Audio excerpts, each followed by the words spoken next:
नमस्कार शेतकरी बंधूंनो, माझं नाव रामदास त्र्यंबक कोल्हे, राहणार खेडे इंगलाजनगर, तालुका निफाड, जिल्हा Nashik.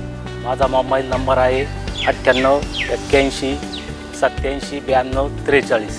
Okay agree सायन्सचं okay sure हे प्रोडक्ट हे काडी पक्वतेसाठी आणि मॅच्युरिटीसाठी अत्यंत प्रभावीशाली आणि अत्यंत चांगलं गुणकारी प्रॉडक्ट आहे। तरी हे साधारण मी 2 वर्षापासून वापरतो हे प्रॉडक्ट। अतिशय उत्तम रिझल्ट याचे। एक 35 ते 60 दिवसाच्या अंतराने याचे 2 स्प्रे टाकावे आणि याचा परिणाम काडी पक्वतेसाठी खूप चांगला येतो। त्यासाठी सर्व शेतकऱ्यांनी हे प्रॉडक्ट वापरावे।